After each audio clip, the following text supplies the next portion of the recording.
What's up, people? Welcome to another edition of the Al Your Sports Show. 15 quickest minutes in sports. Let's get going. So let's get started, baby. Let's get started. Let me get this energy up for y'all, man.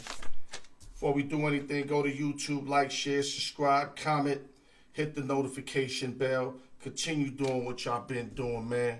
Much appreciated. Shout out to the East Coast, West Coast, Midwest, Las Vegas, New York City. Nueva York, Nueva York. Shout out to Dwayne Beeman. Like I said, buy low now.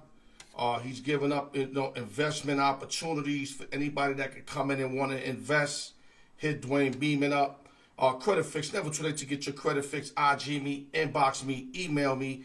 al.newyork@yahoo.com. Never too late to get your credit fix. One advertisement, hit me up and I'll bless you. Hit me up and I'll bless you. And remember, every Friday, open sessions and giveaways. You see how many people I'll be bringing on board. The more the merrier. The same way I'm doing it, it's the same way I want y'all to bring people into the giveaway thing, man. Just ask one person each. That's all I ask. And I'll even give you a free box for bringing somebody in, all right? Let's start the show. Let me take these off and let's get it popping. We're going right to Arrowhead Stadium, where the Cincinnati Bengals defeated the Kansas City Chiefs 27-24, and a horrible loss for the Chiefs and a great, tremendous victory for the Cincinnati Bengals. Chiefs came out the gate early, went up 7-3 after one, 21-10 at halftime, with the opportunity of making it at least 24-10 or 28-10 when they had first and goal from the 3 with about, let's say, a couple seconds left. They had 2 plays. They had 5 seconds left. The only play you can make with 5 seconds left is a throw in the end zone. Now, if Patrick Mahomes decided to throw to Tyreek Hill at the 2-yard line, then all the blames to me go to Pat Mahomes. But if Andy Reid made that call, or any of the coaches made that call, that goes on the coaching staff. I don't care how quick Tyreek Hill is. That ball has to be thrown in the end zone before 5 seconds, so you can either get a field goal or maybe even another opportunity. But you do not score in that situation because you had no timeouts.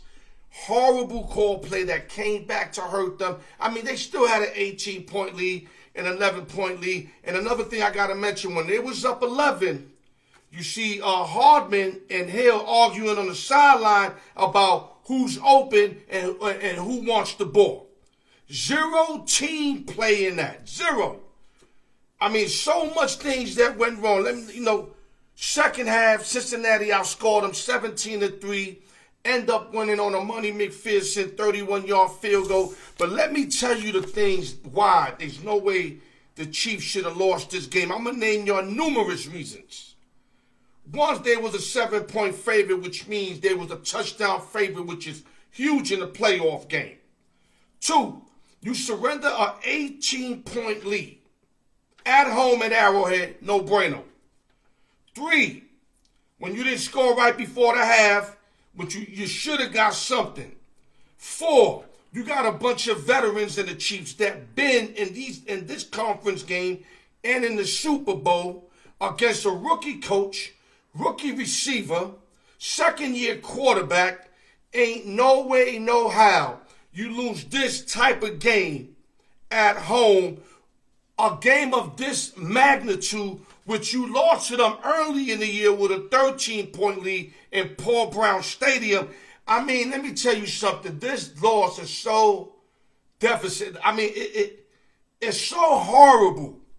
Somebody's got to go, man. I'm keeping it 100, man. Ain't going to be no, good game. Don't worry, we get them next year. No. The Chiefs are way too good to be in this game for 4 years, getting out of it only twice and winning 1 Super Bowl. Right now, with that team, for the last 4 years, they should have won at least 2-3 Super Bowls. They're that much better than everybody else. And you cannot lose this kind of game. You at least have to make it to the chip. Let me give you more stuff. You talking about the third best offense in the game scored 3 points in the second half against the 18th ranked defense. That can't happen. Like I said, gave up a 13-point lead in the first game in week 17. You up 13. You see that Cincinnati can come back. You got to keep your foot on the pedal and continue to whip that shit. And Andy Reid and them look like they took the foot off the pedal. They look confused in the second half and end up losing the game that they should have won. And there's no way, no how the Chiefs should have lost this game. Not under the circumstances that they was up 18 points. Only 2 teams that I can remember lost leads of that magnitude. The Houston Oilers back in the days when Frank Reich and them came back at them, I think it was 35-3, one of the biggest comebacks ever in the Super Bowl with Tom Brady when the Patriots came back on Atlanta. But what makes this different is that the Bills, okay, they was at home and they were down. They made the comeback being down. Patriots in a neutral site. And Chiefs in Arrowhead Stadium with these babies don't make no kind of sense. Salute to the Bengals. Bad loss for the Chiefs. Something's got to happen. There's got to be some furniture moving for this kind of loss. You know how hard it is to get to the conference championship game every year for 4 years, but you only come out twice, and then you had an 18-point lead, 7-point favorite. Nobody got injured. You had your whole squad, and you surrender this lead and lose the game outright. Zero excuse. Some furniture moving has to be done in Kansas City. That's all I got to say. Let's go to SoFi Stadium and what I call the big heavy match, Ali versus Frazier today. Oh, what a big game. Niners who own the Rams, and the Rams who are a lot better since, Jared Goff and company. This year, the Niners beat them 2 in a row this year. With Stafford, last game Rams was up 17 early. Could have put the foot on the pedal, didn't. Niners found a way to come back. Niners stole that game. Now in this game here, a whole different ball game. Rams went up 7-0. Niners tied it. Niners went up 10-7 at the half. Went up 17-7 after 3. And then the Rams outscored the Niners 13-0 in the fourth quarter to win 20-17 in a real great heavyweight match. I mean, this game was a great defensive game all around. Like I said, Niners was up early. When they went up 17-7, dumb being in their head, I thought it was ball game. Because I needed the Rams bad. Bad, especially after losing the KC money line. I kind of doubled up with Rams, and something else that I did that ended up prevailing. But I needed the Rams to win bad. I had them on the money line. Thank God I had the 3.5. But the fact of the matter is, the Rams and McVay found a way to win. Ramsey played all right, missed a big interception late. Donald was always double teamed the whole game. You hardly heard Floyd's name. Miller was caught a little. The San Francisco 49ers. Let me say something to all my Niner fans, except for Ernest Vega, who runs his mouth too much. Only reason why I'm not going to disrespect the 49ers, because I have courtesy for my boys who live and die Niner gang. I mean, Niners are related to them. That's how deep they are with this. Pizza Bottles of the world, Izzy's of the world, Tammy Niners of the world. But Ernest Vega's my boy, but he runs his mouth. And he's lucky. If it wasn't for those other people, I'd have buried them right now. But I'm not going to do that. I'm going to show respect, because there's a lot of people really upset today. I mean, like I said, the Niners is family to them. That's how serious it is. Great year for the San Francisco 49ers. Shanahan, Lynch, the whole crew. You see why you got to get another quarterback. I understand Jimmy G got a winning playoff record. I understand you got him game managing, kind of like what Alex Smith used to do. But if you remember, Alex Smith didn't get no chips game manager. You win games. It works for the regular season. Win some playoff games. But it's hard to win chips when you're a game manager. They need to get a flinger in there. I mean, I don't know who's really out there. Who's out there? Carson Wentz. I don't know if he's the answer. I I guess Aaron Rodgers. I guess you got to make a run at Aaron Rodgers. I mean, I doubt if he go over there because he couldn't beat y'all, and I doubt if he's gonna pull a Kevin Durant. But you never know. You never know. Jimmy G can win you games. If you want to win games, you keep Jimmy G. Or Trey Lance, the young boy coming up that you drafted, I think, what is it, 4th, 5th overall? I don't think he could win a chip right now. He's too young. But if Lance can stay away from mistakes like Jimmy G does once a game, that either beats them, haunts them, or just don't do enough and they happen to win, then maybe you could go to the next step. But right now it's a big decision to be made by Shanahan and Lynch. Something's got to happen. Jimmy G, like I said, is a decent QB, but he's not going to get y'all over the top. If Trey Lance happens to blossom and takes it to the next level, then you might have something, which is possible. Pat Mahomes showed out, what was it, second year, third year, last set down this year, but he has to take it to another level. He's got to be better than Jimmy, because the San Francisco 49ers, with all that heart, all that talent, nobody expected them to go this far. I didn't expect them to go this far. You guys can keep your heads up, man. Yeah, salute to them. See, I give it up. None of y'all give me love on my Cowboys, and I understand. We be choking. I understand that. But I'm a diehard Cowboy fan since a kid. I'm not going to change my team now. I'm not a bandwagon fan. But I give it up. Raiders had an incredible season, considering what happened to them. You know what I'm saying? 49ers, all the injuries, all the doubts. You know, guys leaving, coming back, getting hurt, coming back. Tremendous job by that organization to get to this game here and almost making it to the Super Bowl.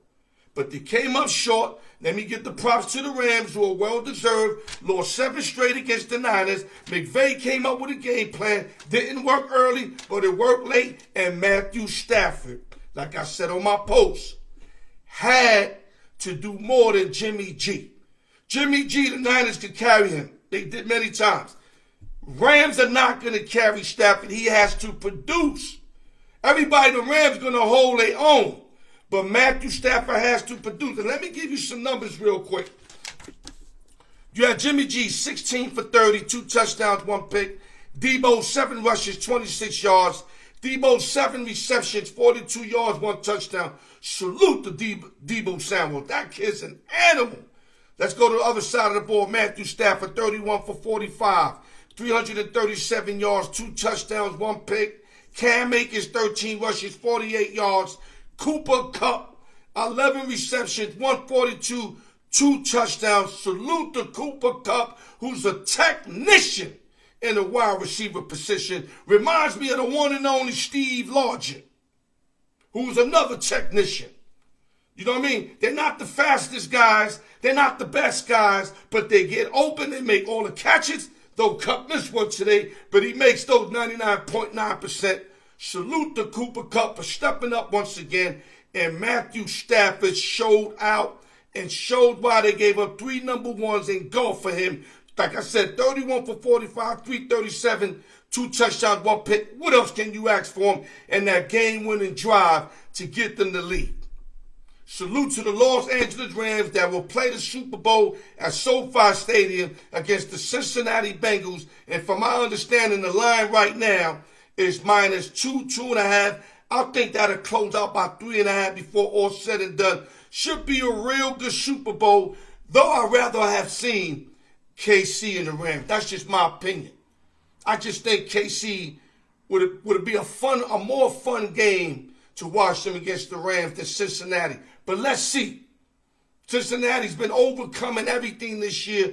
What's one more? Salute to the NFL for another great weekend. 2 great games. I love both of those games today. And hopefully we'll have a terrific Super Bowl.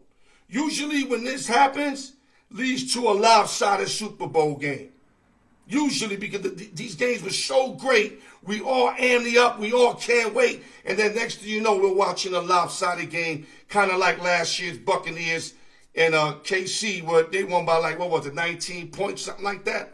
So hopefully we'll get a game with this 7 points, something very intriguing that we'd love to see.